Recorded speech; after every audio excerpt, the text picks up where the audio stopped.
여들톡 들으면서 나도 팟캐스트 한번 해볼까? 라고 생각해본 톡토로들 계신가요? 어렵지 않습니다. 스포티파이 for 팟캐스터와 함께라면 누구나 팟캐스트를 제작하고 발행할 수 있어요. 스마트폰 앱으로 녹음과 간단한 편집이 가능하고요. RSS 피드를 통해 애플 팟캐스트나 구글 팟캐스트로 내보내는 것도 한 번에 됩니다. 이제 여러분의 이야기를 시작해보세요. 여들톡처럼. 스포티파이 for 팟캐스터가 여러분을 도와줄 거예요. 지금 바로 스포티파이 for 팟캐스터를 앱스토어에서 다운받고 시작해보세요. 심지어 무료입니다.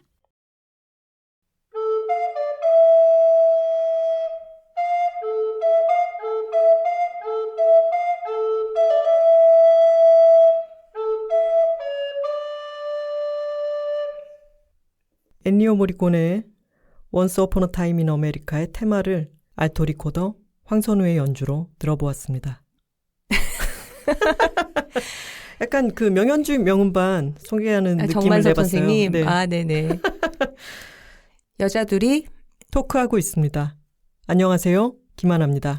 안녕하세요. 리코더 연주자 황선우입니다. 오늘 비가 조금씩 내리고 있는 날인데요. 알토 리코더 소리가 너무너무 아름답게 들리네요. 네, 원곡은 펜플룻이지만 알토 리코더로 비슷한 느낌을 한번 내봤습니다. 어땠나요? 너무너무 좋았습니다. 네, 엔니오 모리코네의 곡을 제가 연주하면서 또 이렇게 거장과 함께 호흡하는 연결되는 느낌. 네, 그런 느낌을 가져봤습니다. 저희가 굳이 엔니오 모리코네와의 연결점을 찾은 이유는 저희가 이번 주 중에 본 영화를 꼭 이번 여들톡에 소개해야겠다는 생각이 들었기 때문이었습니다. 네, 좋은 걸 좋다고 말하기 여들톡 60화 주제는 다큐멘터리 엔니오 더 마이스트로입니다. 톡갈 한번 갈까요? 둘, 톡토로톡토로톡 파워 파워 파워 파워. 선우 씨. 네, 하나 씨. 저희가 3화였던가요? 서머 오브 소울 축제의 여름을 얘기하면서도 언급했었는데 네. 저희 둘이 아마도 가장 좋아하는 영화의 장르를 아주 구체적으로 꼽으라고 한다면 음악 다큐를 꼽게 되지 않을까요? 그렇죠. 저희 둘 다 음악 취향도 겹치고 영화 중에서도 음악 다큐멘터리를 같이 보고 얘기하는 걸 아주 좋아하죠. 시간이 지나도 다시 언급하는 영화들 중에 음악 다큐멘터리가 많아요. 네. 이번 엔니오 같은 경우에는 영화사에서 저희를 시사회에 초대해 주셔서 개봉 전날 아무 정보 없이 보러 갔다가 저는 앞에 몇 분이 지나자 저는 혼자서 이건 여들톡감이다 라고 교감이 됐다고 생각했어요. 저도 그랬습니다. 이야기거리가 너무 많고 그래서 오늘은 바로 영화에 대한 이야기로 들어가겠습니다. 네, 엔니오 더 마에스트로는 2020년 타계한 1928년생 영화음악가, 우리가 너무나 많은 작품을 사랑하는 영화음악 작곡가죠. 엔니오 모리코네의 전기를 다룬 다큐멘터리입니다. 본인도 당연히 등장을 하고요. 굉장히 많은 뮤지션, 영화 감독, 음악가, 연주자, 가수 등등이 등장해서 이 위대한 예술가의 삶에 대해서 아주 다양한 이야기를 들려줍니다.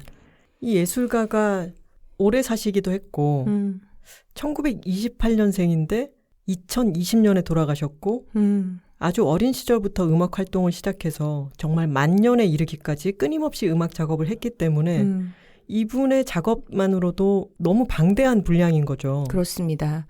하나 씨한테 제가 물어봤어요. 우리 이 영화 얘기하면서는 스포일러 경고를 해야 돼? 제가 그래서 스포일러 자체가 의미가 없다라고 대답을 했는데 왜냐하면 저희가 이 영화의 구석구석까지 정말 세부적으로 이야기를 한다 하더라도 이 영화의 주인공은 음악입니다. 맞습니다. 우선 우리는 엔니오 모리코네가 어떻게 살았고 어떤 영화 작업들을 했고 언제 돌아가셨는지 이런 것들을 이미 알고 있잖아요. 그래서 영화의 내용에 대해서 노출을 하는 것이 전혀 이 영화를 감상하는데 방해가 될 수가 없고 그리고 저희가 아무리 떠들어도 영화 속에 들어가 있는 음악들, 인터뷰, 그리고 영화 장면 이런 것들은 이 작품으로 봐야 의미가 있습니다. 그래서 이 영화는 극장에 가셔서 보실 필요가 있습니다. 맞아요. 기왕이면 음향이 잘 되어 있는, 음향 시설이 좋은 영화관에서 보셨으면 좋겠어요. 러닝타임이 꽤나 길어서 156분입니다. 네, 2시간 36분. 집에서 OTT로 나중에 혼자 보게 되면 중간에 끊고 좀 흐름이 깨질 수 있는 그런 우려도 있고, 아무래도 스크린을 가득 채우는 그 영상과 좋은 사운드로 듣는 음악이 아주 감상에 중요한 요소가 되는 그런 작품입니다. 맞아요. 일단 영화가 제일 처음 시작하면은 똑딱 메트로놈 소리로 시작을 하고 메트로놈이 왔다 갔다 하는 걸 보여주면서 엔니오 모리코네가 만년에 작곡 작업을 하고 있는 그 방의 모습을 비춰주죠. 방을 먼저 보여줄 때부터 심상치 않아요. 그 이탈리아 특유의 좀 약간은 부유하고 약간은 우아한 그런 응접실 공간에 카펫이 깔려 있고 뭔가 집기들도 굉장히 장식적이고 아름다운 뭐 크리스탈 술병이라든가 잔이라든가 이런 것들이 놓여 있는 그런, 그리고 꽃도 꼭 그런 데는 난이잖아요. 호접란. 하얀색 호접란이 이렇게 피어 있고 그런 데서 분주하게 이 연세 많으신 마에스트로가 움직입니다. 근데 여러분들이 지금 생각하시는 그 그림과는 사뭇 다릅니다. 왜냐하면은 자료가 너무 많고 악보들이 쌓여 있고 음반 같은 것도 막 널브러져 있기 때문에 특히 또 연필로 그리고 지우개로 지우고 이런 작업을 계속해서 이 방은 아주 아름다운 집기와 오래된 여러 자료들로 가득한 카오스 같은 네. 희한한 공간입니다. 이분 맥시멀리스트예요. 맞아요. 저희 과죠. 맞아요. 언제 작업을 했는지 알 수 없는 뭐 악보와 자료와 CD와 자기 공연 포스터 이런 것들이 그 공간에 빼곡하게 들어차 있어요. 그래서 정말 저게 언제부터 저렇게 쌓여왔을까? 그리고 뭐 하나 자료 찾으려면 저걸 어디서부터 뒤엎어야 될까? 맞아요. 이런 상상만으로도 첫 장면부터 너무 흥미진진합니다. 이 공간 속에서 엔니오 모리코네가 작업을 하고 그리고 이상한 체조 같은 것도 하고 이 사람의 이 집에서의 루틴을 보여주면서 시작을 하나. 그래서 저는 머릿속에 한편으로는 에다노크가 감독했던 피아니스트 세이모어의 뉴욕 소네트라고 하는 다큐가 있었잖아요. 네. 세이모어 번스타인의 일과를 다루고 그 사람의 여러 작업과 오늘날의 생활의 모습을 좀 빈 곳이 많게 담은 그런 느릿한 다큐일까라는 생각을 했는데 전혀 다르죠. 네, 이 영화는 메트로놈 소리에 맞춰서 이를테면 영화적으로 만든 위키피디아 같은 거예요. 네. 이 엔니오 모리코네의 디스코그래피를 쫙 모아가지고 똑딱똑딱 메트로놈에 맞춰서 처음부터 끝까지 편집했다고 생각해도 될 만큼 어떤 감독이 생각하는 흐름보다는 이 마에스트로에게 경의를 표하고 최대한 이 마에스트로의 위대한 작업들을 많이 보여주겠다라고 하는 마음을 꼭꼭 담은 그런 맞아요. 영화였습니다. 감독이 시네마 천국에서 엔니오 모리코네랑 같이 작업을 했었던 이탈리아 감독 주세페 토르나토레 감독이죠.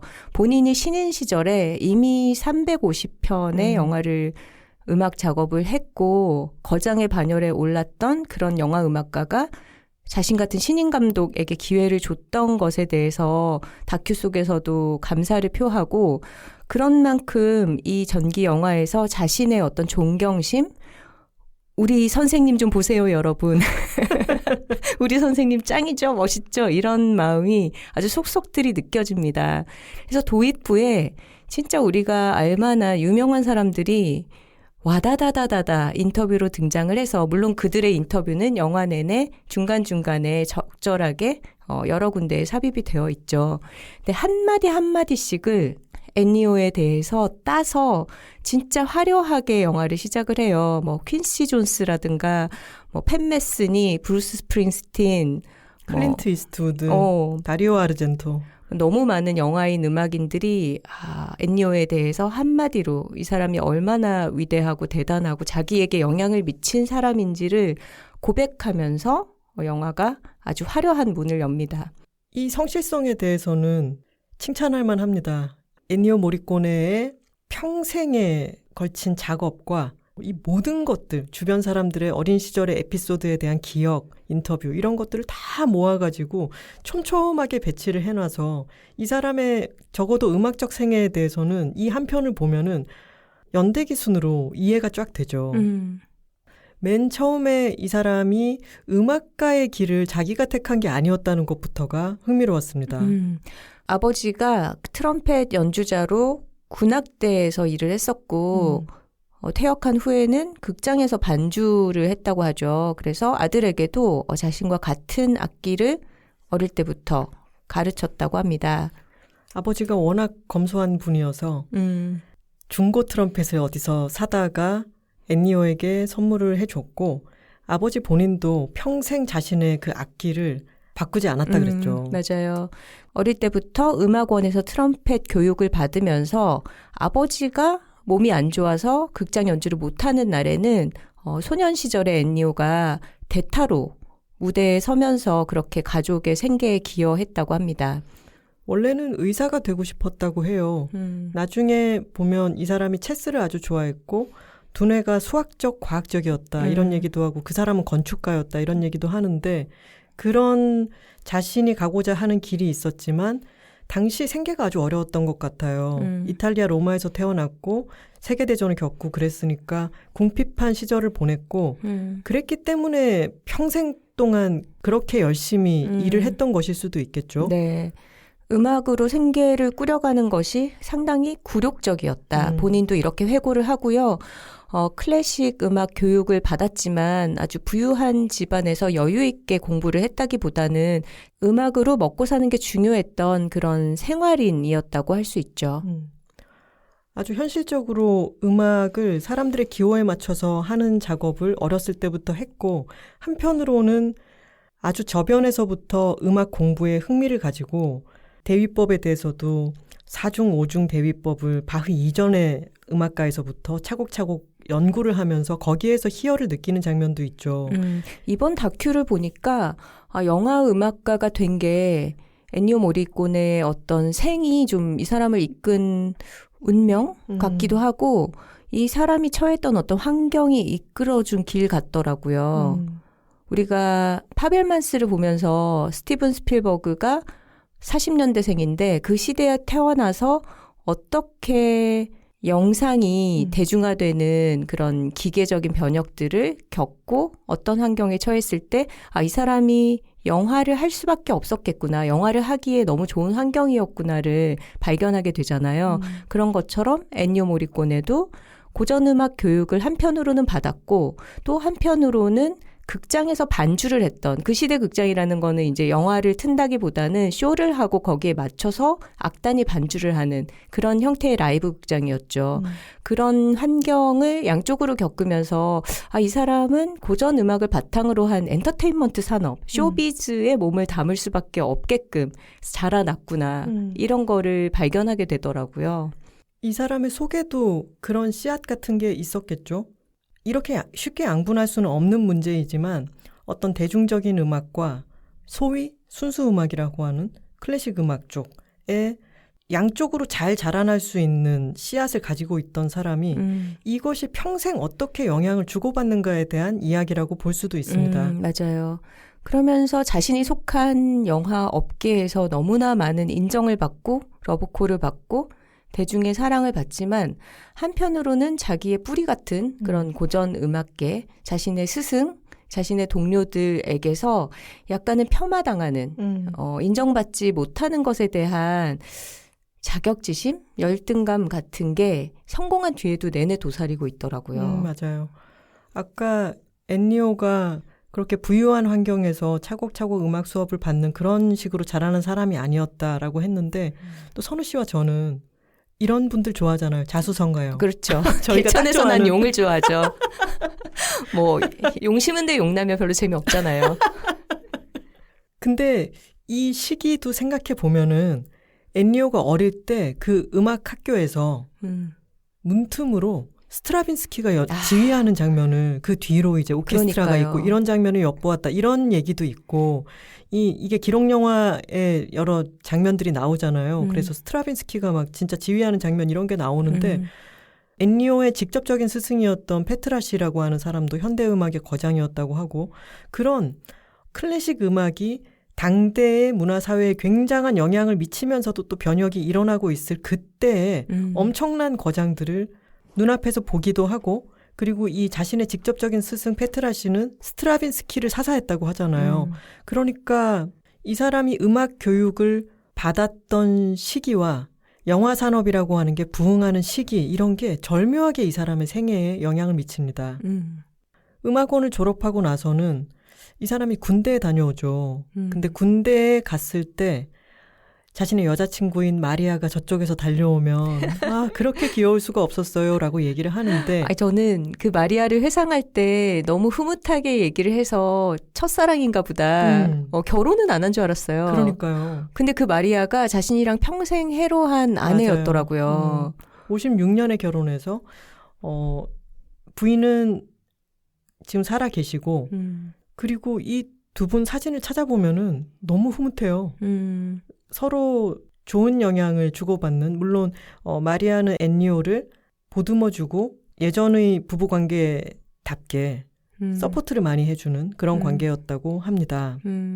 그런 얘기도 나오죠. 감독들에게 영화음악 작업을 들려주기 전에 자기 확신이 없을 때는 마리아에게 항상 검사를 맡았다. 맞아요. 마리아가 괜찮다고 하면은 통과를 시켰다. 마리아는 음악 교육을 받지 않았지만 항상 어떤 곡이 좋은지에 대해서 잘 알려주는 사람이었다라고 하는 부분이 나오죠. 이렇게 결혼을 하고 나니까 생계를 책임져야 되는구나. 더 이상 내가 좋아하는 음악만 하고 있어서는 안 되겠구나 해서 당시의 음악 산업과 TV에 나오는 여러 코미디 극 같은 것에 잘 알려진 음악을 관현악풍으로 편곡하는 그런 작업을 맡게 됩니다. 근데 이때가 사실은 너무나 혹사당하는 환경이었는데 맞아요. 거의 노예 생활이었다라고 맞아요. 나오더라고요. 엄청난 훈련이 됐기는 했을 것 같아요. 그 시스템이 다음날 아침에 촬영을 하기 위해서 그러니까 배우들이 약간 희극 배우들이 노래를 하면서 음악 반주가 필요한 거예요. 근데 그거를 다음날 아침에 녹화를 해야 되면은 전날 곡을 정해서 알려주고 그러면 그 유명한 곡들을 받아서 관현악 반주를 위한 편곡을 밤새 해야 되는 그 일을 엔니오가 몇 년 동안 했던 거죠. 근데 지금 생각하면 말도 안 되는 계약 조건이고 사람이 어떻게 그렇게 일을 하면서 지내라고 생각을 하지만 그런 시기가 말도 안 되게 있었기 때문에 이 사람이 정말 다양한 편곡을 아주 단시간에 해내는 그런 역량이 젊은 시절부터 혹독하게 트레이닝이 됐던 것 같아요. 그래서 나중에 베르나르도 베르톨루치 인터뷰가 또 나오죠. 이런 내용이 자신은 영화음악을 레코딩하는 현장에서 약간 이게 이 느낌이 아닌 것 같은데 베르디풍으로 좀 바꿔줄 수 있어? 라고 하면 엔니오가 즉석에서 편곡을 바꿔서 그 느낌을 내줬다는 거예요. 마치 오페라처럼. 근데 이런 식으로 요구를 받아들여 주니까 사실 다른 영화 음악가들에게는 또 말도 안 되는 요청이 그런 식으로 가기도 했던 거죠. 이 영화 함께 보면 좋은 영화로 스코어라고 하는 영화가 있잖아요. 영화 음악에 대한 다큐멘터리인데 거기에 이 에피소드가 나오죠. 류이치 사카모토에게 베르톨루치가 마지막 황제의 음악을 이런 식으로 바꿔달라고 지금 녹음을 하러 왔는데 요청을 했나? 그런 상황이었죠. 그래서 이건 안 된다. 일주일은 주셔야 된다. 라고 얘기를 했을 때 엔니오는 그렇게 다 해주던데? 엔니오가 감독들의 버릇을 맞아요. 나쁘게 만든 거죠. 너무 다 해줘 버릇해서. 다른 인터뷰에는 또 이런 얘기도 나오죠. 엔니오는 편지 쓰듯이 작곡을 했어요. 라든가 통화를 하고 다른 일을 하면서 거침없이 악보를 써내려 갔어요. 이런 말도 있고 롤랑 조페도 앞에 상영을 하고 있고 그 컴컴한 속에서 종이를 막 붙들고 음악을 쓰기 시작한다고. 운동선수처럼 일했다. 네. 이런 얘기도 하죠. 에너지가 되게 스튜디오를 가득 채웠다라고 하면서. 네. 그렇게 음악 일을 하지 않는 사람들에게는 이 사람이 뭔가 피아노 건반을 연주를 하지도 않으면서 단지 그 앞에 앉아서 머리로 생각만 해서 악보에 선율을 옮기는 그 광경이 굉장히 희한했던 모양이에요. 근데 본인은 그렇게 얘기하죠. 너무너무 생각이 가득하고 쓸 게 많아서 다른 사람들에게는 내가 과묵하고 내성적으로 보인 것 같다. 근데 자기는 할 일이 많았을 뿐이죠. 그리고 머릿속으로는 계속 다음 일을 생각하고. 그 머릿속이 어땠을지 한번 상상해 보는 것도 정말 흥미롭죠. 나중이 되면 테렌스 멜릭, 미국의 영화 감독과 함께 머릿속으로 체스를 두는 장면이 있단 말이죠. 그게 테렌스 멜릭은 체스판 앞에 있고 앤니오는 오케스트라를 연주를 하면서 지휘를 중에 하다가 이제 체스판은 알파벳과 숫자로 말의 위치를 정할 수 있잖아요. 근데 그거를 불러주고 본인은 체스판 앞에서 그걸 보면서 움직이는데도 본인이 졌다 이런 얘기를 하죠. 맞아요. 그러니까 이 사람의 머릿속에서 얼마나 많은 악상과 그동안에 얼마나 많은 경험들이 축적되어서 어떤 것들이 만들어지는지를 생각해 보면은 어마어마한 거죠. 이렇게 편곡 일을 노예처럼 아주 집중적으로 단시간에 많은 노동을 하면서 빠른 시간에 편곡하는 기술을 계속 습득을 했는데 이 사람은 어렸을 때는 정규적인 클래식 교육을 받았고 조금 더 커서는 생계를 책임지기 위해서 어마어마하게 많은 양의 노동을 TV나 코미디극 같은 곳에 투여를 하면서 지냈지만 이 사람에게 또 한편으로 큰 자극을 주었던 것은 다름슈타트 현대음악제였습니다. 거기서 이제 존 케이지가 연주하는 것을 앞에서 보고 그 당시에 현대음악이 점점 분화해 가면서 엄청난 실험들을 하는데 거기에 참여를 하기도 하고 거기서 굉장히 많은 자극을 받은 거죠. 그렇죠.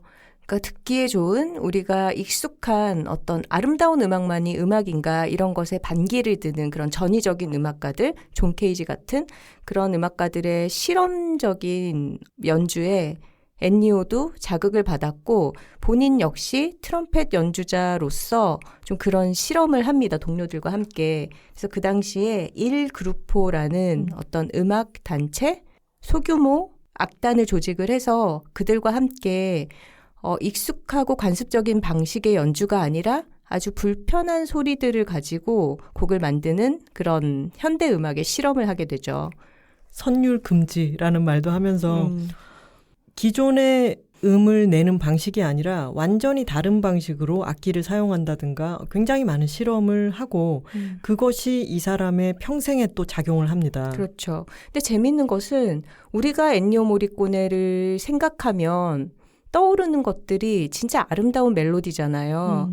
그리고 아주 어릴 때부터 본인의 어머니가 그렇게 말씀을 하셨다고 해요. 앤니오 너는 음악 일을 할 거니까 아름다운 멜로디를 만들어라. 사람들은 그걸 사랑한다. 멜로디는 아름다워야 한다. 그 명제가 앤니오 안에 있었고 그것을 누구보다 잘한 사람이에요. 그런데 자신의 내면에는 그 선율이 음악의 다가 아니라는 또 어떤 저항이 있었던 거죠. 그게 바로 자기 마음속에 간직한 어떤 현대 음악에 대한 열망, 일 그루포 같은 활동 이런 것으로 존재했고 또 재밌는 것은 앤니오가 다양한 편곡 작업을 하면서 이탈리아 대중음악, 팝씬에도 아주 지대한 영향을 미쳤는데 그렇게 대중적으로 아주 인기 있는 이탈리아 팝, 60년대 팝들을 편곡을 하면서 아주 선율을 자유자재로 잘 다루지만 그 안에 현대음악적인 요소들, 그런 어떤 불협화음이나 악기가 아닌 것에 다양한 소리들을 끼워 넣는 작업을 했다는 거죠. 이 부분이 영화에서 너무너무 재미있습니다. 50년대, 60년대 이탈리아 음악을 들으면 그 자체로 좀 끌어오르는 게 있잖아요. 그리고 그 당시에 뮤직비디오 같은 것도 보면 얼마나 대담한지 모릅니다. 특히나 또 선우 씨랑 저는 산레모 가요제 이런 그런 풍 너무 풍의 좋아하죠. 음악 들으면 또 쓰러지는 게 있기 때문에 영화에서 그 부분을 너무너무 흥미롭게 보았는데 이게 흥미로운 것은 음악이 좋다 정도가 아니라 이런 이노베이션의 역사 같은 거예요. 나중이 맞아요. 되면은 앤니오는 우리에게 음악적 언어를 어마어마하게 넓혀준 사람이다. 그 사람은 자신만의 음악 사전이 있었던 사람이다라고 표현하기도 하는데 앤니오가 음악 아닌 것을 음악으로도 많이 포섭해왔고 가능성을 어마어마하게 넓혀주는 거죠. 예를 들면 타악기 대신에 캔을 캔 딸랑딸랑 굴리는 소리로 효과를 넣는다든가 아니면 타자기를 타라라라락 이렇게 치는 소리를 음악의 요소로 사용을 한다거나 아니면 뭔가 바닷가 무드의 그런 밝은 팝송에 첨벙하는 물에 빠지는 소리를 녹음을 해서 쓰면서 그 첨벙을 더 정확하게 내기 위해서 뭔가 세제를 푼다든가 아니면 물 위에 뭔가를 천을 덮는다든가 그런 식의 다양한 실험을 하는 과정들이 아주 흥미롭게 등장을 하고 사실 이렇게 음악에 음향적인 요소를 넣는 게 이 사람이 60년대에 영화 음악 작업을 시작하면서 연결되는 그런 커리어라고 볼 수 있겠죠. 이런 요소는 이 영화를 볼 때 너무너무 재미있는 요소라서 여기에 포커스를 두고 보신다면은 왜 계속해서 아이디어를 내야 하는 직업을 갖고 계신 분이라면 이 영화는 훌륭한 자기계발용 영화이기도 합니다. 얼마나 다양한 아이디어가 등장하는지. 우리가 음악에 대해서 생각할 때 뭔가 엘리트 교육을 잘 받은 천재가 자신의 안에서 떠오르는 영감을 오선지 위에 옮겨 놓는다라고 선입견을 갖기 쉬운데 이 영화를 봐도 그런 것보다는 주변에 아주 다양한 것들을 관찰하고 아이디어를 떠올리고 적용해보고 바꿔보고 내지는 토론을 통해서 클라이언트가 원하는 것을 파악한 뒤에 그걸 다 해주지 않고 내가 원하는 것과 조율하고 이런 사실 진짜 실무의 과정들이 이 영화의 굉장히 재미있는 포인트예요.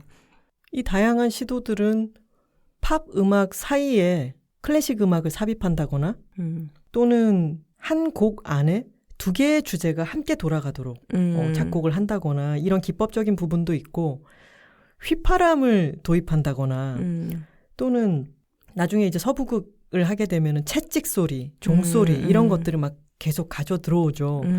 그 중에 재밌었던 부분은 어느 공연을 갔는데 거기에 대나무 사다리를 걸쳐놓고 어떤 남자가 그거를 이제 조정하는데 삐걱삐걱하면서 삐걱삐걱 이런 소리가 나는 데서 영감을 얻어서 그것을 음악에 끌어들여서 표현을 하기도 하고 또 나중에는 이 영화에 어떤 요소를 넣으면 좋을까 고민하고 있을 때 엔니오의 창밖으로 파업 시위가 있었던 거죠. 그 파업 시위에 붐붐붐붐붐 하는 그 북소리를 딱 포착해서 그 리듬을 갖다 쓰죠. 맞아요. 그 리듬으로 음악을 작곡하기도 하고 그렇게 작곡된 영화 음악이 내내 깔려 있기 때문에 이 영화에는 혁명적인 뉘앙스가 들어가게 되었다. 이런 표현도 나와요. 그래서 이 사람이 영감을 얻고 그 영감이 음악으로 표현되고 하는 그 실험적인 음악적 흐름을 관찰하는 것만 해도 너무너무 재미있습니다. 그렇습니다. 이 영화의 러닝타임이 꽤 길다는 말씀을 드렸었는데요. 극장에서 볼 때는 물론 너무 재미있는 영화, 스토리, 음악이 눈앞에 펼쳐지기 때문에 그렇게 길게 느껴지지는 않았어요. 그런데 팟캐스트를 준비하느라 영화를 다시 보면서 좀 시간을 재면서 봤더니 영화가 시작되고 2시간 반짜리 영화에서 30분이 넘도록 영화 음악 얘기가 안 나오더라고요. 엔니오가 받았던 교육과 그 전에 했던 오케스트레이션 작업 이런 것들 위주로 30분 이상이 펼쳐지다가 드디어 첫 영화 들어가는 게 이제 한 36분쯤 됐을 때더라고요. 그럼 이제 우리도 엔니오 모리코네의 영화 음악 세계에 대해서 이야기를 시작해 보겠습니다.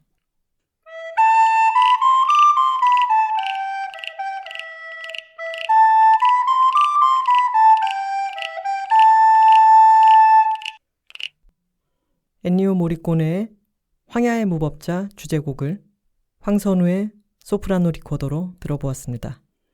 김하나의 목탁 개구리 연주도 곁들였습니다. 너무나 유명한 곡이죠. 듣기만 해도 어떤 서부 영화의 장면들이 눈앞에 펼쳐지는 대표곡이라고 할 수 있는데요. 나중에는 업계에서 어마어마하게 유명한 거장이 되지만 처음에 엔니오는 영화 음악을 한다는 사실이 자신의 선생님인 페트라시라든가 자신의 순수 음악을 하는 동료들에게 부끄러워서 단 사비오라고 하는 가명으로 참여를 하기도 했고 그렇게 몇 편의 영화를 작업하고 있을 때 황야의 무법자 감독인 세르지오 레오네가 찾아옵니다. 그래서 자신의 새로운 영화를 의뢰를 하죠. 근데 엔니오가 가만히 봤더니 어딘가 낯이 익은 인물이어서 알고 보니까 어린 시절에 학교를 같이 다녔는데 세르지오 레오네는 그것을 모른 채 엔니오 모리코네에게 의뢰를 했었고 그런 공통된 추억이 있다는 걸 바탕으로 이 둘은 영화 작업도 서로 호흡이 잘 맞았고 앞으로 굉장한 걸작들을 함께하게 됩니다. 그렇습니다. 세르지오 레오네의 이탈리아 서부극을 스파게티 웨스턴이라고 하죠. 근데 엔니오 모리꼬네가 이 너무나 유명한 황야의 무법자 음악의 스타일을 만들어내기 전까지는 서부 영화, 그러니까 미국의 개척 시대를 그린 영화들이 B급 영화도 많았고 음악이 그렇게 장엄한 스타일이 아니었다고 해요. 그런데 엔니오 모리꼬네가 어떤 새로운 시도들을 도입한 거죠. 예를 들면 뭐 말을 타고 가는 장면에 지금은 우리가 굉장히 관습적으로 장자기자기자기 이런 기타 사운드가 말 타는 장면에 되게 잘 붙는다고 생각을 하잖아요. 근데 이런 것을 시도한 게 엔니오 모리꼬네였고 그리고 지금 제가 리코더로 불었던 그런 멜로디를 휘파람으로 서부극에 얻는다던가 이런 게 지금은 너무너무 알려진 익숙한 코드가 되어 있지만 그런 걸 만들어낸 게 황야의 무법자 이 작품이었던 거죠. 당시로서는 파격적인 시도들을 엔니오는 계속합니다. 근데 이 사람은 상업적인 데서 단련이 아주 오래되어 있었고 자신이 편곡한 게 사람들의 뇌리 속에 남게 하기 위해서는 아주 인상적인 세부를 만들어서 이것을 기억에 남게 하는 기술이라는 게 아주 발달한 사람이었죠. 그래서 영화 음악을 할 때도 잊히지 않는 어떤 구절 같은 것을 관람객의 마음속에, 뇌리 속에 인장처럼 들어앉게 합니다. 맞아요. 그 음악의 어떤 부분이 영화의 영상과 함께 각인되기도 하고 영화 속의 캐릭터들을 아주 살아 움직이는 존재하는 인물처럼 느껴지게 만들기도 하죠. 근데 이 장면들 나오는 것들도 너무 새롭지 않았어요? 그런 앵글 같은 거 기존의 어떤 영화적인 관습을 완전히 새롭게 접근하면서 모든 장면이 지금 봐도 너무 참신한데 아이디어가 가득하고 거기에 이 엔니오의 음악까지 더해지면서 이 음악이 사람들의 뇌리 속에 아주 강렬하게 남는다는 것을 세르지오 레오네도 알게 되고 그래서 다음 작품을 할 때도 계속해서 이제 엔니오에게 의뢰를 하는데 네. 엔니오는 세르지오의 부탁을 언제나 그 범위를 넘어서고 앞서갑니다. 이 다큐를 보면서 재밌었던 것이 엔니오 모리꼬네 자신이 약간 영화 감독들을 대할 때 굉장히 존중하면서 그들과 협업을 하지만 음악에 대해서는 사실 이들이 뭘 아는 게 없다라는 거를 좀 깔고 들어가더라고요. 그리고 감독들이 음악에 대해서 요청하는 거를 봐도 기존에 존재하는 어떤 기존 레퍼런스를 가져다가 이것처럼 해줘라는 게 너무 많은 거예요. 그래서 어떤 감독은 뭐 앨범을 막 여러 장 가져다가 막 갖다 주기도 하고, 근데 엔니오가 이거 필요 없다 치워라 이렇게 하기도 하고, 또 뭐 세르지오 레오네 같은 경우에도 기존 어떤 서부극에서 이런 곡은 꼭 쓰고 싶다라는 것도 있고, 또 미국의 다른 감독들은 서부극을 만들면서 세르지오 레오네 영화처럼 해달라라는 요구를 노골적으로 많이 하죠. 근데 영화 음악가로서는 그게 재미없는 일이잖아요. 맞아요. 자기가 했던 거를 답습한다는 게. 그러니까 엔니오는 감독들의 요구를 받아는 주되 최대한 자신은 새로운 거를 시도하는 쪽으로 절충해서 계속 작업을 내놓습니다. 어쩜 이렇게 끊임없이 창의적일 수가 있는지 정말 정말 놀랍죠. 참 신기하고요. 오히려 감독들이 기존에 엔니오의 곡을 뭔가 딴 사람을 위해서 작업을 해놨는데 그걸 탐내서 자기 영화에 갖다 쓰기도 하고 뭐 이거랑 똑같은 거를 달라고 졸라가지고 되게 무리하게 비슷한 음악을 갖다 입히기도 하고 그런 거를 보면서 이 사람에게 진짜 많은 일 의뢰가 갔던 게 이 사람의 창의력을 되게 폭발시키는 어떤 계기이기도 했겠구나 이런 생각도 들어요. 1969년이 되면은 한 해에만 21편의 영화에 참여를 했다고 합니다. 이게 말이 되는 숫자입니까? 그러면서 주변에 좀 질시도 심해지고 비방도 많았다고 해요. 이렇게 많은 거를 어떻게 한 명이 하느냐라고 하면서 좀 유명세를 치른 거죠. 근데 이렇게 그를 질투하는 사람들도 많아지고 여전히 자신의 기반이었던 고전 음악계에서는 이 사람을 좀 폄하하는 시선도 있었지만 엔니오는 어떤 일을 하든 자신이 받은 고전 음악 교육의 원칙을 모든 작업에 적용하려고 했다고 해요. 뭐 대위법이라든가 12음계를 사용하는 방식이라든가. 근데 그렇게 자신의 뿌리를 잊지 않고 하는 일에 대해서 늘 자긍심을 가졌던 거, 그런 부분도 굉장히 멋지게 다가왔습니다. 그 자긍심이라고 하는 게 이 사람이 영화음악의 세계를 독자적으로 이렇게 일구는데 작용을 크게 했을 것 같아요. 많은 영화 감독들이 이렇게 말을 하죠. 엔니오의 영화음악은 또 한 편의 영화 같았어요. 라고 얘기를 하기도 하고, 보통 자신이 영화음악 감독으로서 일을 할 때 영화 자체가 주인공이고 이 영화의 총 책임은 감독이야 라고 생각하고 자신은 서브로 들어갈 수도 있잖아요. 근데 이 사람은 감독이 원하는 바를 잘 듣고 나서 자신이 거기 화답을 한다고 생각하는 거죠. 이 영화에 내가 어떤 음향적인 효과를 더한다 정도로 생각한 게 아니라 대화를 하듯이 다른 관점을 제시했다, 엔니오는. 이렇게 얘기를 한 부분도 있었어요. 그것은 자신이 영화에 대해서 기여하는 바에 굉장한 자긍심이 있었기 때문에 가능한 부분이었죠. 어떤 전쟁을 다룬 어떤 영화에서 그 시나리오에 있지도 않은, 오지 않는 적군이 오는 듯한 느낌을 금속 악기로 표현했다는 거예요. 그 약간의 불협화음으로. 그러면은 이 영화에 또 다른 레이어의 긴장감이라고 하는 게 더해지잖아요. 맞아요. 저는 그 영화 작업도 너무 재밌었어요. 파솔리니 영화였던 것 같은데 영상 크레딧을 노래로 아예 만들어서 맞아요. 감독은 파솔리니, 음악은 엔니오 모리꼬네. 그런 시도도 너무 재밌죠. 그러니까 그게 얼마나 당시에는 파격이었겠어요. 그리고 그 장면 너무 재밌지 않았어요? 어떤 영화에 아주 새로운 시도로 어떤 음악을 만들어줬는데 이제 이 영화의 도입부죠. 아, 네네. 근데 이 감독이 그 음악을 제쳐놓고 엔니오가 작업한 다른 공포 영화를 위해서 작업했던 대놓고 무시무시한 음악을 깔아놓고는 맞아요. 너무 딱 붙는데요. 이 사람이 곧 죽는 이 느낌이 너무 잘 살지 않나요? 라고 얘기를 했는데 엔니오가 나중에는 이제 자포자기를 해서 알아서 하시라고 했는데 그 장면을 3번 보여주잖아요. 맞아요. 원래 엔니오의 아이디어, 그리고 감독이 맘대로 갖다 쓴 공포영화 음악을 입혔을 때의 느낌, 그리고 원래로 돌려놨을 때의 느낌. 네. 원래 그 느낌이 너무 훌륭하고 따라라라라라라 맞아요. 라라라라 이런 너무 좋지 아르페지오고. 않나요? 완전 범죄라는 영화였어요. 맞아요. 근데 그게 뭔가 되게 긴장감을 돌게 하면서도 지나치게 분명하지 않은 그런 거를 너무 잘 살리죠. 그러니까 영화의 장면과 음악이 딱 붙게 만드는 게 아니라 영화의 장면과 음악은 완전히 다른 관점으로 줌으로 인해서 이 사이의 공간감을 확 벌려놓는 거죠. 맞아요. 뭐 굉장히 폭력적인 장면이지만 음악을 자극적으로 쓰지 않고 오히려 더 서정적으로 가져가서 그 간극의 묘를 꾀한다거나 그런 식의 문법을 구사했다라는 얘기가 나오죠. 근데 참 놀라운 게 엔니오의 아름다운 음악 같은 걸 들어보면은 듣자마자 눈물이 막 나오는 음악들이 있죠. 근데 감상적이지가 않아요. 이게 너무 놀라운 지점이죠.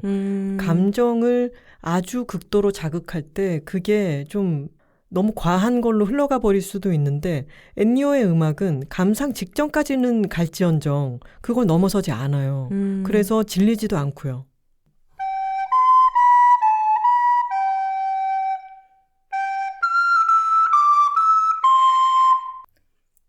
시네마 천국. 세르지오 레오네와의 또 하나의 걸작 협업 작품인 석양의 무법자 작업을 할 때는 엔니오가 코요테 소리가 갑자기 떠올라서 이거를 넣으면 어떨까라고 생각을 했죠.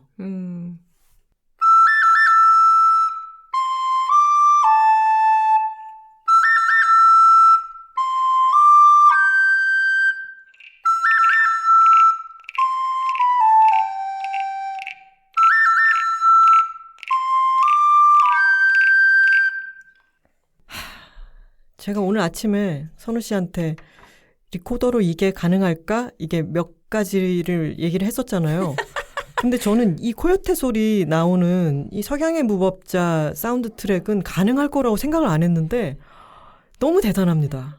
재밌는 게 영화에서 보면은 엔니오 모리코네 본인도 그렇고 뭐 다른 영화 감독들이나 뮤지션들이 그의 영화 스코어의 테마를 이런 식으로 입으로 소리를 많이 내요. 맞아요. 빠야야야, 와, 와, 와. 빠야야 이런 식으로. 근데 너무 놀라운 게 실제 음악이랑 막 틀었을 때 싱크가 다 되잖아요. 그러니까요. 다 절대음감이야. 너무 신기하고 그리고 엔니오의 기억력도 대단하지 않나요? 아, 그러니까요. 본인이 작곡했다고 해서 진짜 한 막 50년 이렇게 지나면 희미해질 법도 한데 정확하게 다 기억을 하더라고요. 맞아요.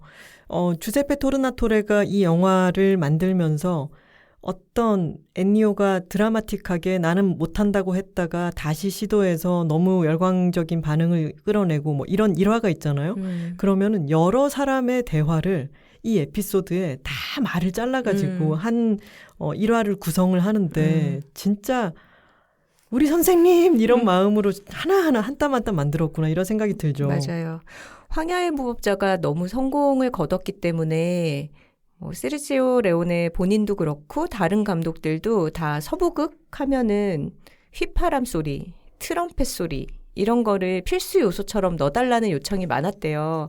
그런데 또 엔니오는 그게 지겨웠겠죠. 그러니까 뭐가 새로운 게 있을까 하다가 코요테 우는 소리의 아이디어를 얻었다고 하더라고요. 맞아요. 근데 너무 천재적이죠. 맞아요. 그리고 나중에는 세르지오가 팸플룻을 쓰면 어떨까라고 제의를 하죠. 그래서 저는 우리 진짜 팸플룻 얘기 나오자마자 그 다음에 무슨 곡이 나올지 예감했죠. 그러니까요.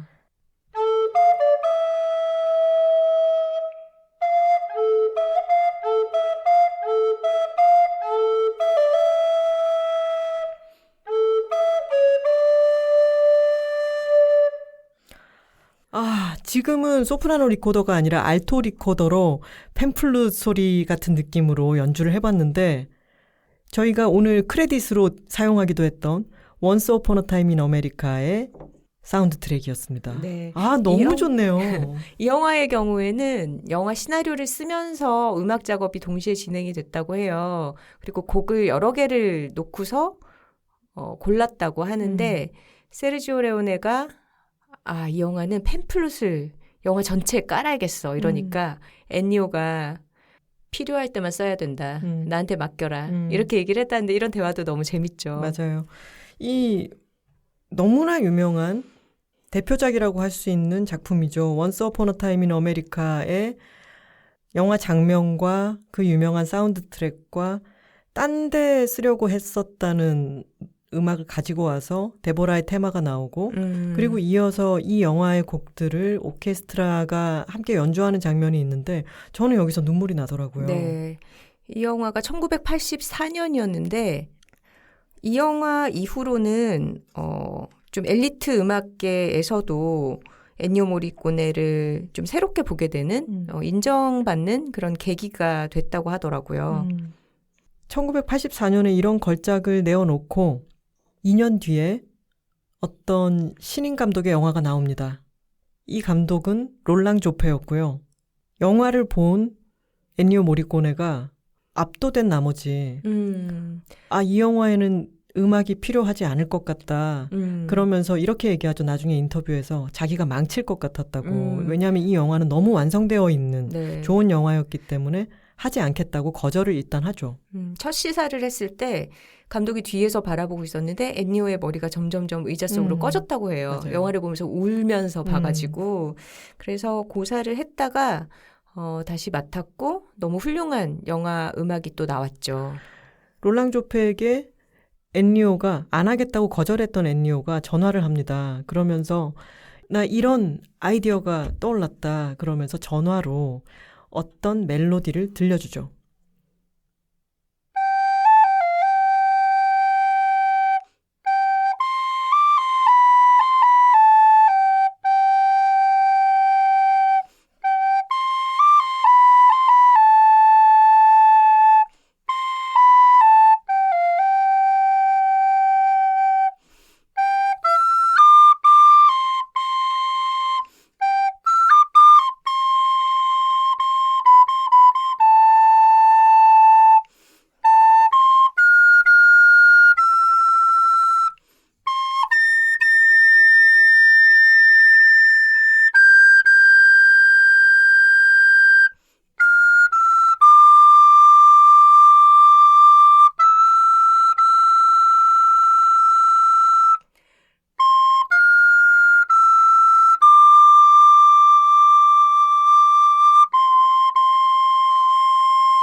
와, 정말 대단합니다.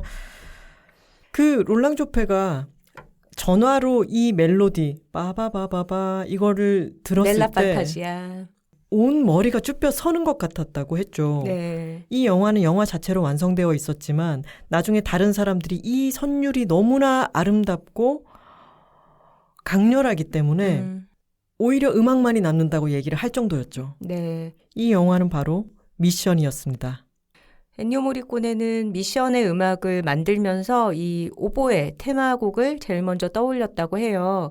그러면서 또 재밌는 게 이 영화 속의 배경이 1750년대인데 오보에 곡을 쓰면서 이때 당시에 어떤 연주 기법 같은 것을 곡에 넣으면 좋겠다고 해서 겹 꾸밈음 따라라라라 이런 거 있잖아요. 그런 것들을 넣어서 작곡을 했다고 해요. 사실 이런 것도 어떤 클래식 음악 교육을 받은 작곡가가 음악에 넣을 수 있는 어떤 그 시대에 대한 경의의 표현이기도 하면서 또 굉장히 영리한 아이디어이기도 그렇죠. 하죠. 그렇죠.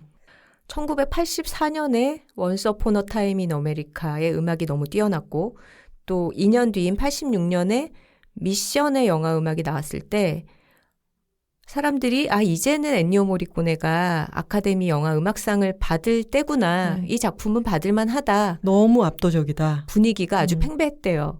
하지만 상은 허비 행콕에게로 갔습니다. 라운드 미드나잇이라는 영화로요.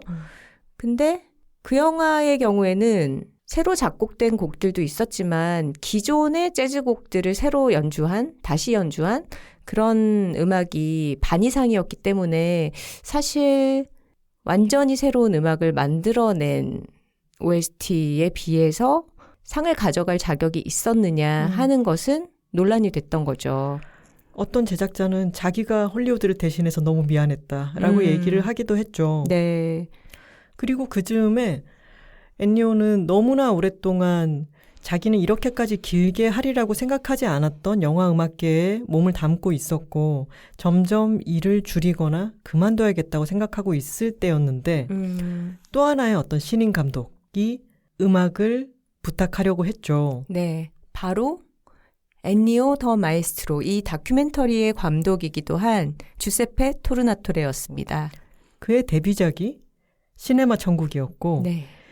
음악을 안 하려고 생각하고 있던 엔니오는 각본을 한번 보내봐라 라고 했는데 결국은 음악을 하게 되죠. 네. 그리고 이 음악 작업은 너무너무 즐거웠다고 했습니다. 네. 시네마 천국부터는 저도 실시간으로 보기 시작한 엔니오의 영화인 것 같아요. 이때는 1988년이었죠. 네.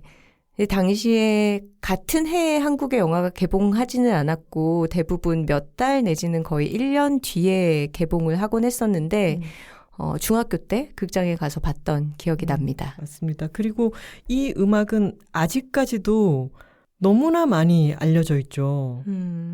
떠올리면 좀 행복해지는 그런 음악이죠. 맞습니다. 한 소절만 좀 해주시겠어요? 따라라라 따라라라 따라라라 따라라라 지금 목탁 개구리가 아주 활약을 하고 있습니다. 근데 원스 어폰 어 타임 인 아메리카 이야기를 시작하는 게 이 영화 러닝타임이 1시간 됐을 때더라고요.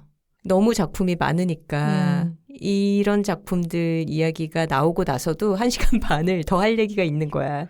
그게 정말 놀라운 게 시네마 천국을 했을 때가 60세란 말이죠. 그리고 영화 음악에서는 은퇴를 해야겠다라고 했지만 본인의 마음속에 계속 남아있던 여러 클래식한 음악 작업은 계속해서 했었고 근데 그쵸. 그것까지는 이해를 하겠어요. 2007년이 되었습니다. 79세가 된 엔니오 모리코네는 드디어 아카데미 시상식에서 공로상을 받습니다.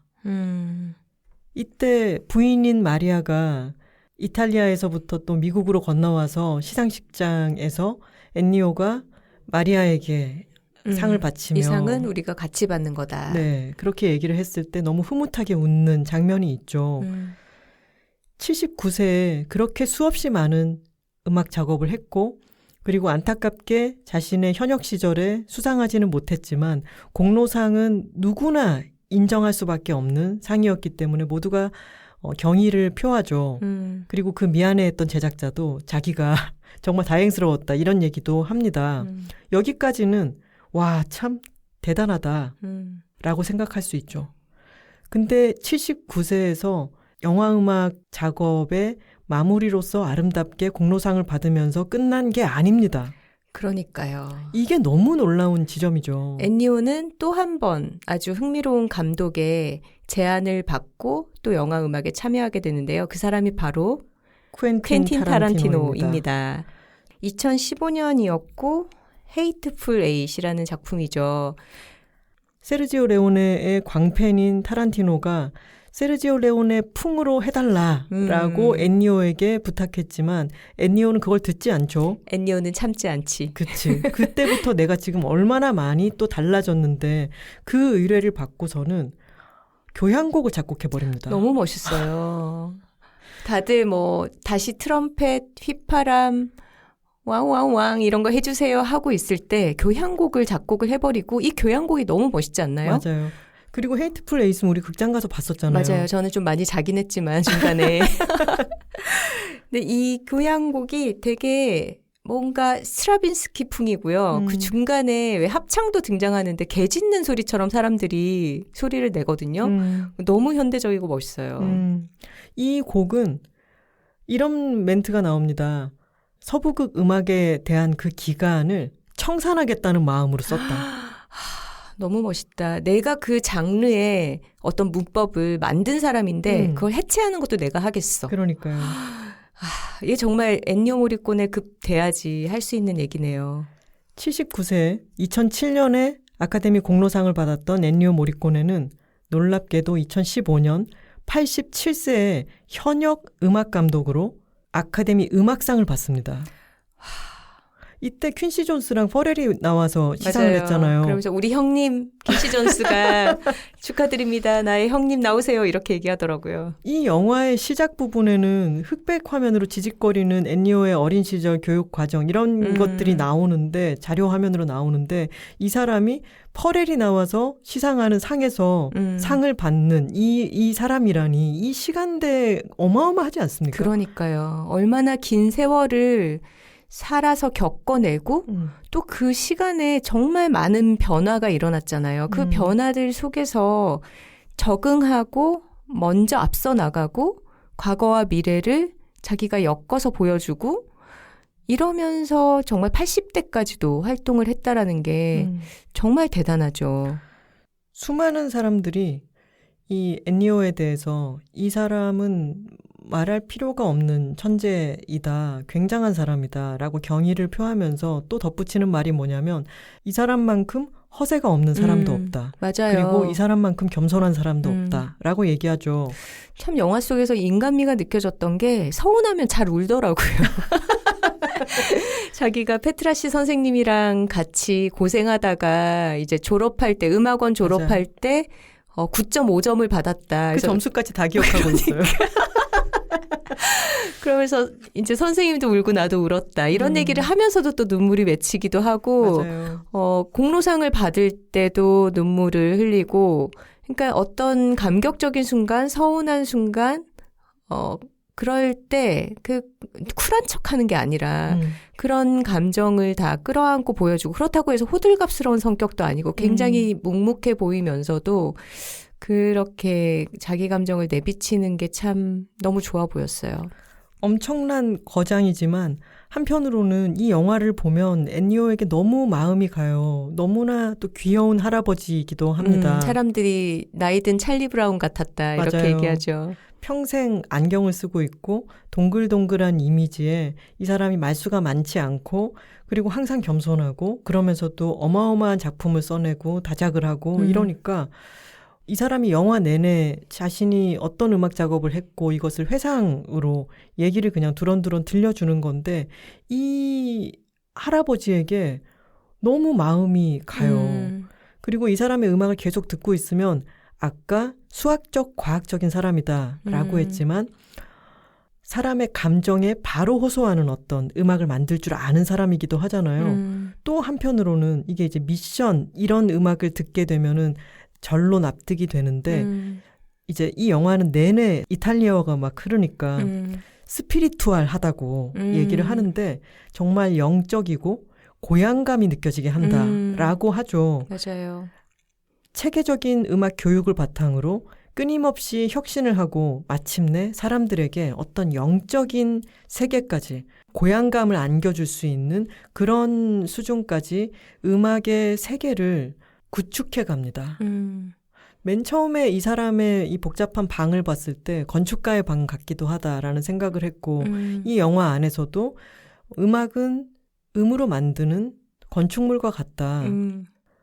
하나하나는 벽돌이지만 벽돌로는 아주 다양한 것들을 지을 수 있지 않느냐라고 이야기를 하죠. 그렇죠. 이 영화는 내내 엔니오가 벽돌을 만지작거리기 시작할 때부터 그가 평생에 걸쳐서 성실하게 만들어낸 음악적 구조물, 건축물을 그야말로 차곡차곡 쌓아서 보여줍니다. 네. 여기까지는 좋은데 맨 마지막 5분은 과함의 절정이죠.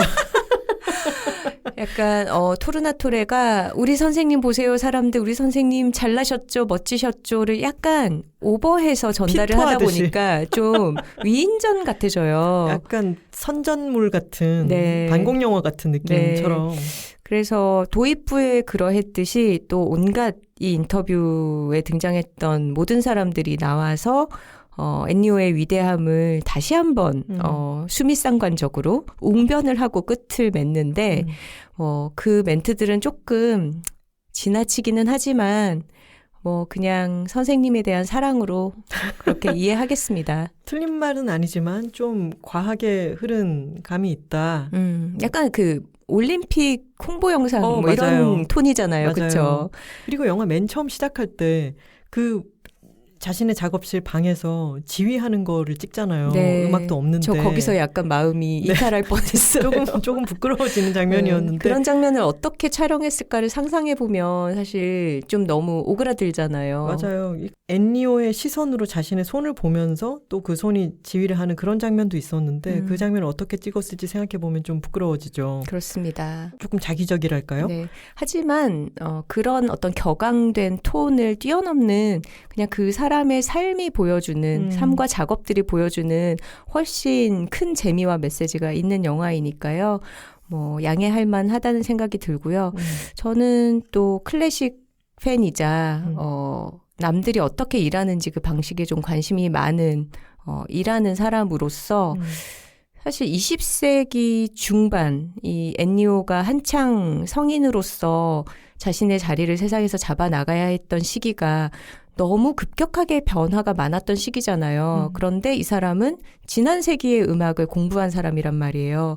그리고 이 페트라시 선생님이 고전 음악가로서 너의 자리를 내가 취직을 시켜주겠다. 일자리를 찾아주겠다라고 했지만 선생님도 해결해주지 못하고 결국 혼자서 이 망망대해에서 작곡을 하면서 고독감을 이겨보려고 했지만 작곡한 작품으로는 가족들이 먹고 살 수가 없고 그랬을 때 노예 생활이라고 불리는 그런 혹독한 편곡 작업을 하면서 자기의 커리어, 기술을 쌓아나가는 그런 과정을 통해서 영화 음악계에 정말 너무나 거대한 인물이 되어 가잖아요.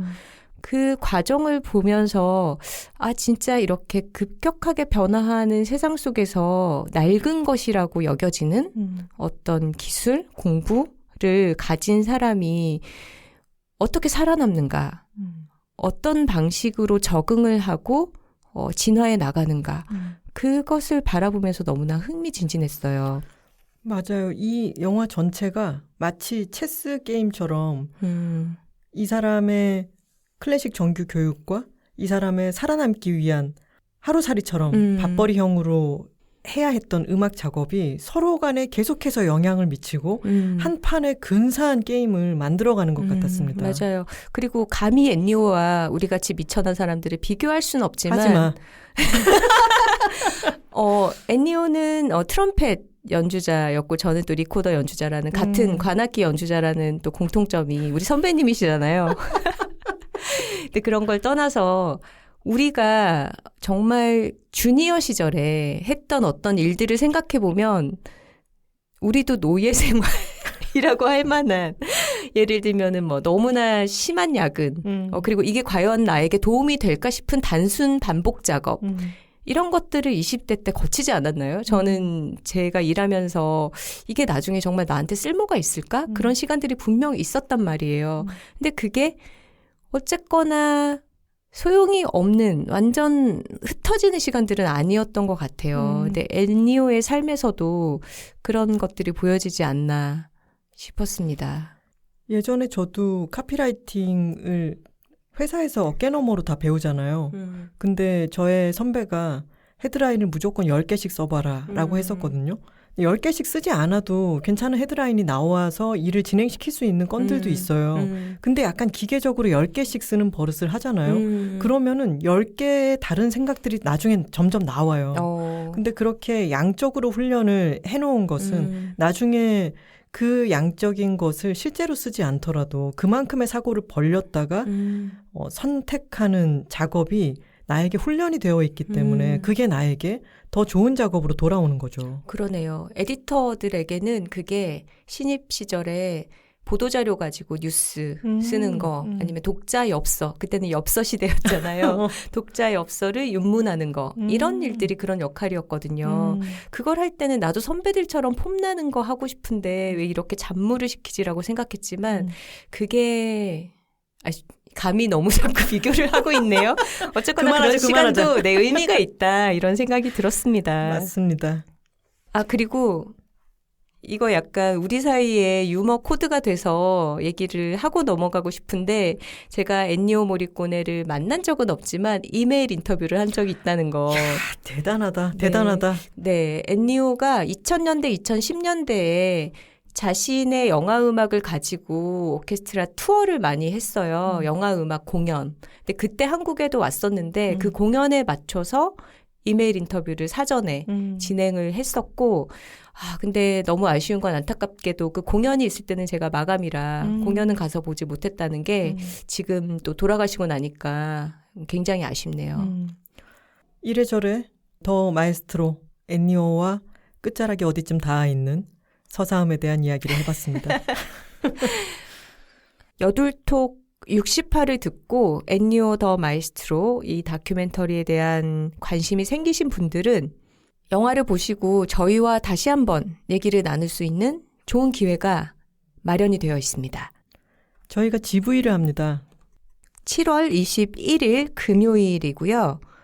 명동역 시내 라이브러리 아트 1관에서 저녁 7시 상영하는 회차입니다. 이 상영이 끝나고 나면 저희가 영화에 대해서 같이 얘기 나누려고 하거든요. 그러니까 영화 보셔야겠다 싶으신 분들은 7월 21일 저녁 7시 명동역 시내 라이브러리에서 관람을 하셔도 좋겠습니다.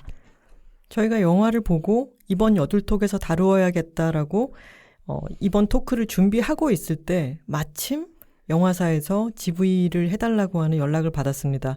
그래서 저희도 기분 좋게 수락을 했습니다. 네, 영화 보실 분들은 7월 21일에 또 만나요. 댓글 소개 시간입니다. 사연과 광고 문의는 w2talking@gmail.com으로 보내주시면 됩니다. W 숫자 2 talking@gmail.com입니다. 저희가 지난 7월 7일에 소규모 콘서트를 가졌습니다. 저희의 리코더 우쿨렐레 듀오 서울사이버 음악대의 줄임말인 서사음 밴드의 공연이 있었죠. 네. 지난 팟캐스트에서 말씀드린 것처럼 통이동 책방 오늘에서 아주 짧은 25분의 공연이 있었고요. 그날도 톡토로 분들이 많이 와서 당근을 흔들어 주셨습니다. 반가웠습니다. 작년 책방 오늘 콘서트에서 모든 곡을 실수했던 저는 이번에는 그래도 실수 거의 없이 잘 해냈습니다. 네, 제가 실수를 했죠.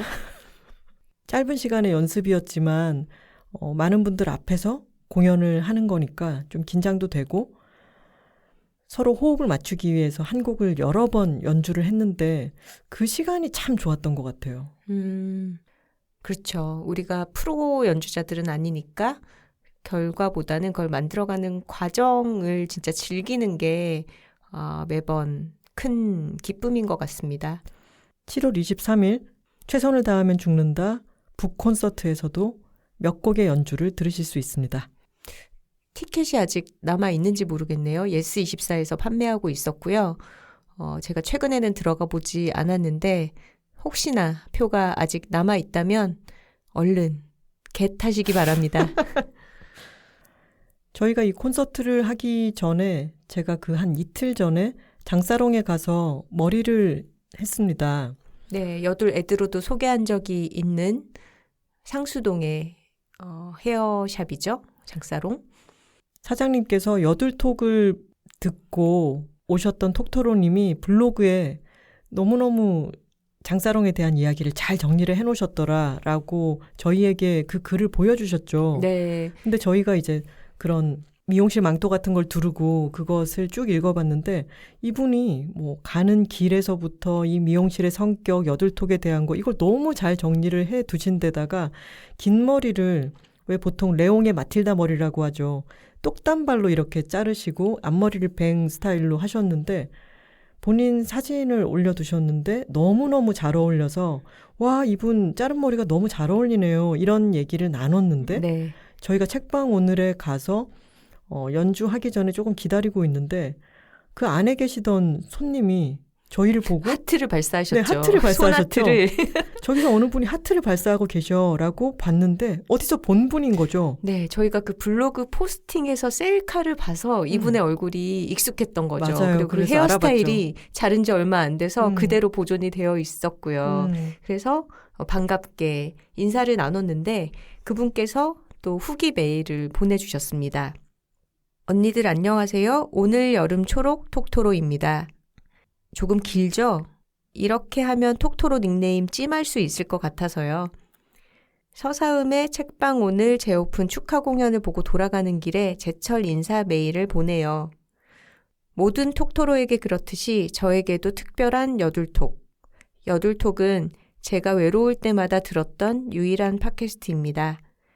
길고 길었던 우울함과 좌절에서 벗어나 몸과 마음이 많이 건강해졌음에도 불구하고 종종 외로움은 덥석 찾아왔어요. 고독이랄까요? 이 감각을 어떻게 처리할지 모를 땐 무작정 여둘톡을 들었습니다. 처음부터 정주행하다가 여둘톡의 방학 찬스로 제철을 따라잡은 후 다시 처음부터 정주행하고 있어요. 눈물을 주르륵 흘리며 듣기만 하다가 점점 눈물 흘리면서도 몸을 움직이며 듣게 되고 이제는 집안일이며 노트북 작업이며 혼자 있을 때마다 습관처럼 여둘톡을 재생해요. 톡갈도 톡토로쉽도 역시 반복하면 반복할수록 숙성되어 더욱 훌륭하더라고요. 저는 언니들의 차분한 말씨도 좋지만 낄낄깔깔 호탕한 웃음소리 듣는 게 너무 좋아요. 저도 같이 한박 웃음을 자동 발사한답니다.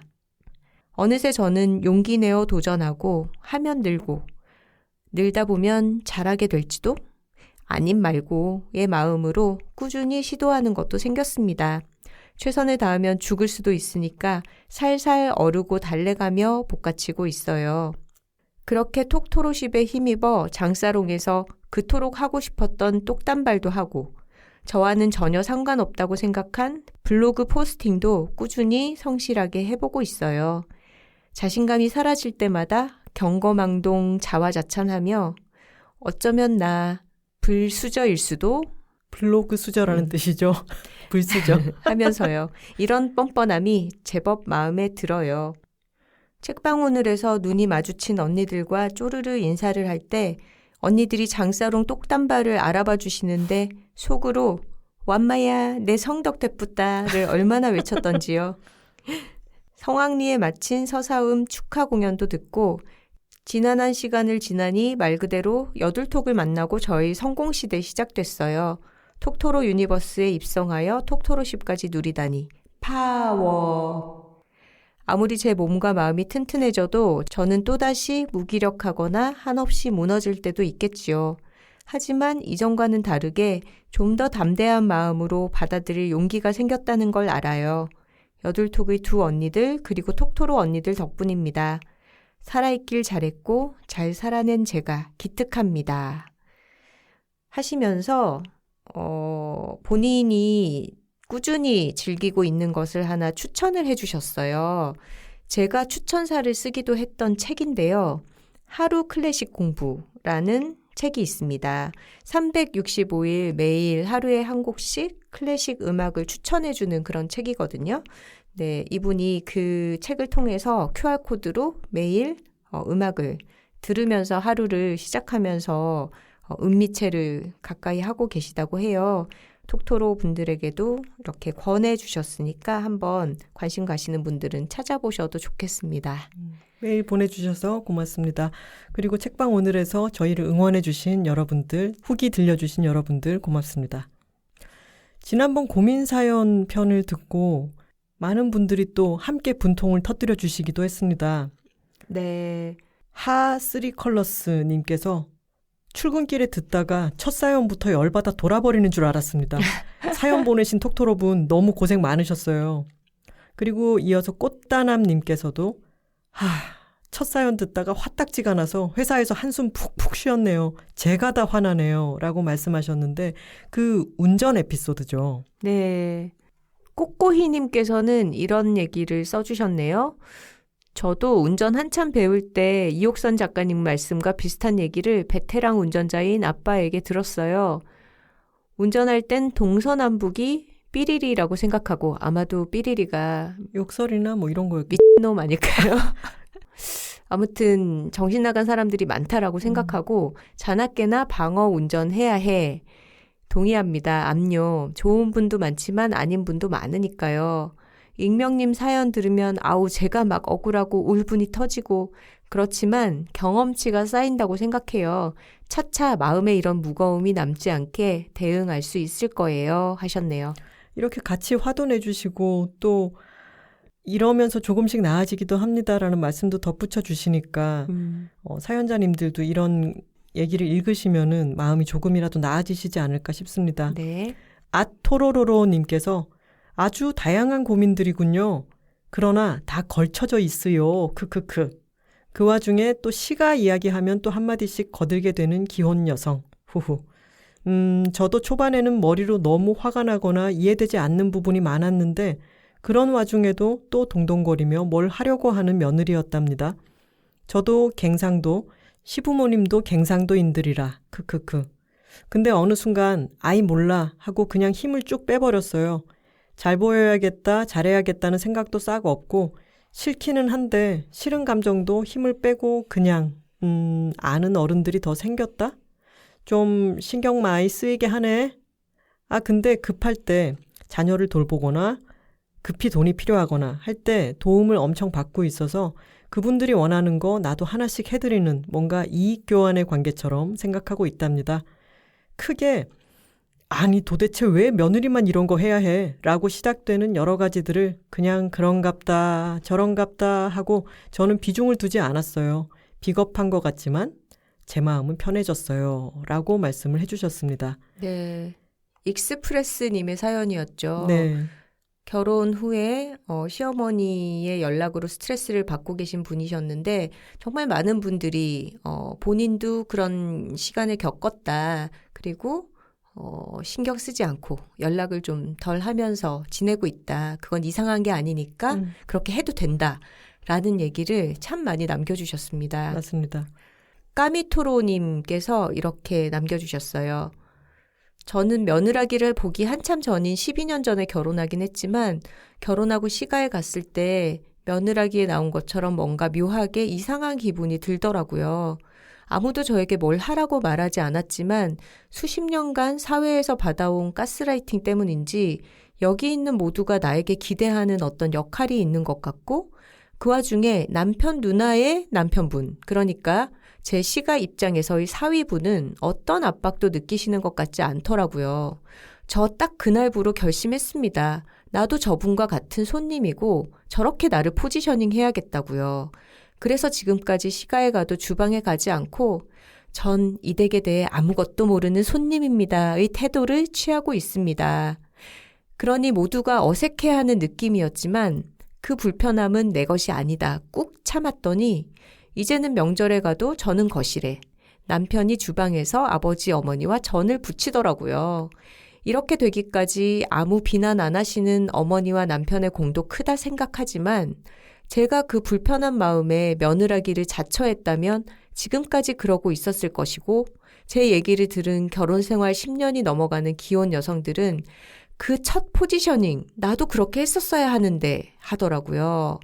익스프레스 님도 잘하고 계시니 앞으로 죄책감 느끼지 말고 쭉 같은 태도를 유지하시기 바랍니다 하셨네요.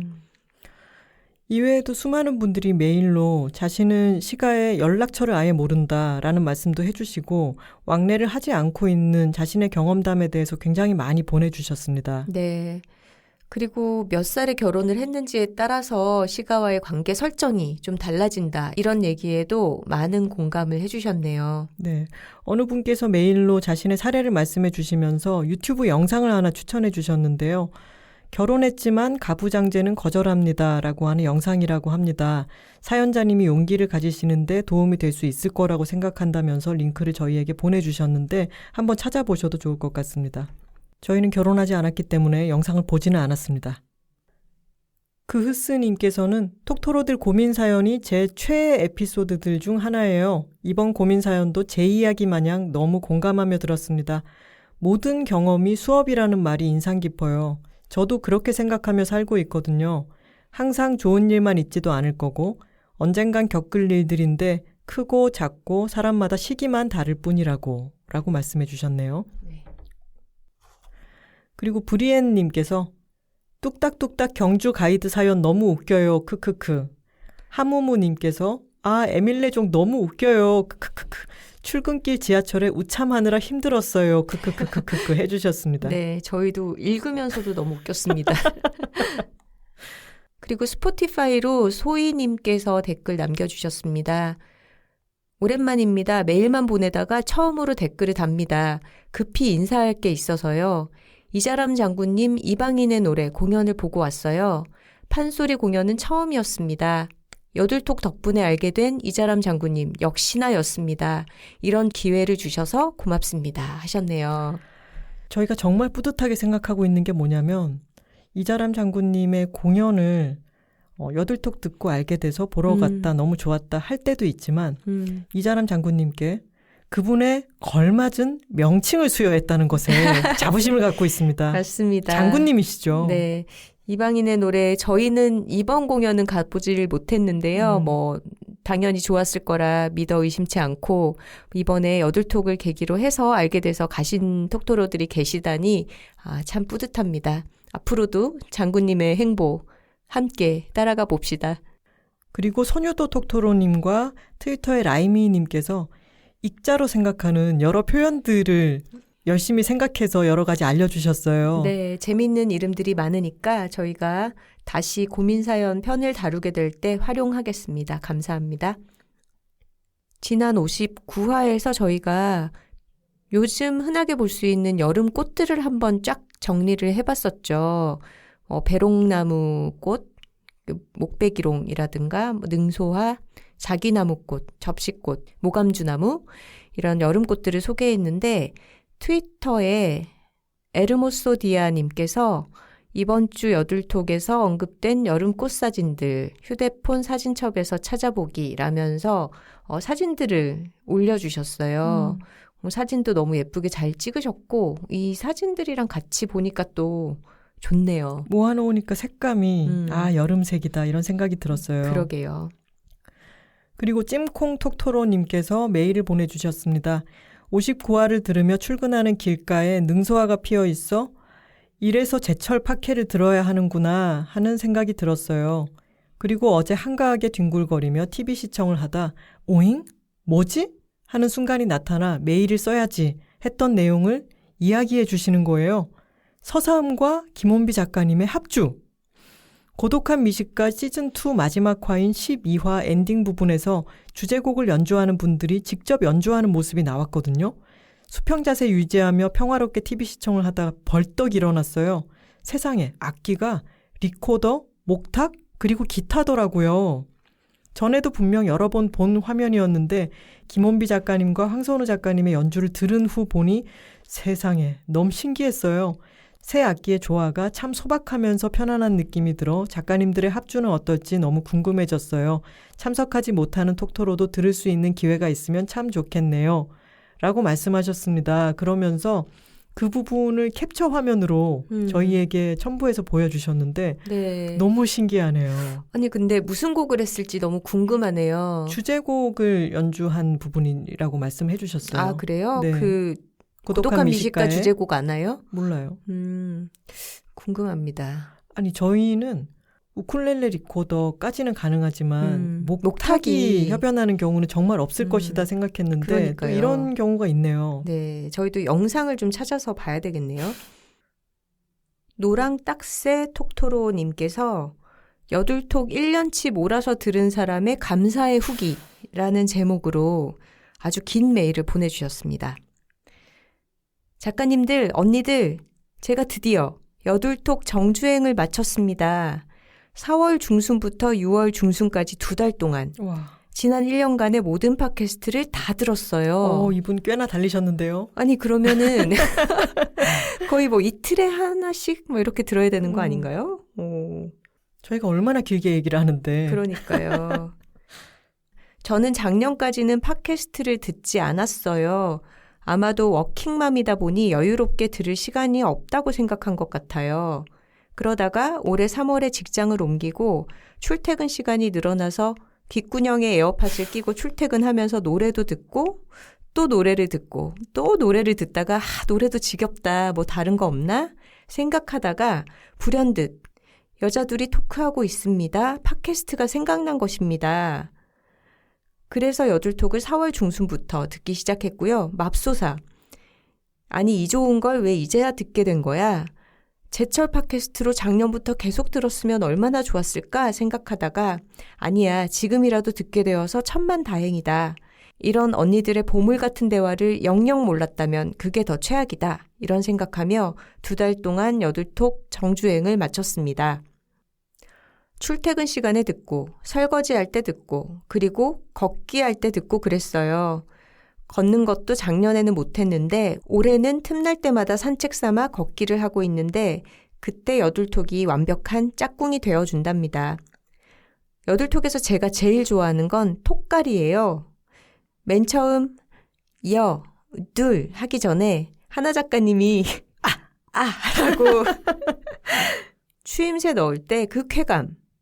톡갈 하실 때 두 분 목소리가 어쩌면 이렇게 오케스트라보다 더 멋진 하모니가 이루어지는 건지. 이거는 눈에 뭐 씌었다는 표현 하잖아요. 귀에 그러니까요. 뭐가 씌이신 게 아닐까요? 귀에 콩깍지가 씌셨네요. 그동안 톡갈 하시는 것만 쫙 모아서 음원 나왔으면 좋겠다라고 생각할 정도입니다. 과하십니다. 매번 똑같은 멘트로 갈기지만 미묘한 목소리 차이가 있거든요. 그리고 파워라고 외칠 때 그 짜릿함. 그거 듣고 있으면 정말이지 기분이 너무너무 좋아지고 힘이 마구마구 솟는답니다. 언니들의 위로 덕분에 올봄을 너무나도 잘 넘겼어요. 길을 걷다가 톡갈 듣고 맨날 혼자 따라하고요. 사실 3월에 직장을 옮기고 너무너무 힘들었었거든요. 하는 업무는 똑같은데 환경이 바뀌어서 적응하는데 너무 힘들었어요. 특히 4월, 그때 여둘톡이 없었다면 버티지 못했을 거예요. 2달 내내 언니들과 동고동락한 기분이에요. 여둘톡에서 추천해주신 영상들, 책들 너무 많은데 밀린 여둘톡 듣느라 볼 수가 없어서 다 적어만 놓았습니다. 이제 여둘톡 정주행을 마쳤으니 여둘톡 파생 컨텐츠들을 즐겨볼까 합니다. 저는 슬램덩크 같은 건 관심 1도 없던 사람이었는데 맛깔나게 슬램덩크 영화와 만화책을 추천해 주시는 걸 듣고 만화책 보고 싶다. 그러고 나서 영화도 봐야겠다. 근데 만화책을 어디 가서 구하지? 라고 생각하고 있을 때 우연히 직장 도서관에 갔는데 세상에 아주 고운 자태로 슬램덩크 24권이 꽂혀있지 뭡니까? 늘 도서관 들어가자마자 맨 앞자리에 있었는데 여둘톡을 듣고 보니 그제서야 제 눈에 보이게 된 것이죠. 이래서 사람이 아는 만큼 보인다고 하는 겁니다. 그래서 지금 읽고 있는데 만화책 재미없다고 외치던 제가 너무너무 재밌게 읽고 있습니다. 참고로 저는 강백호 팬입니다.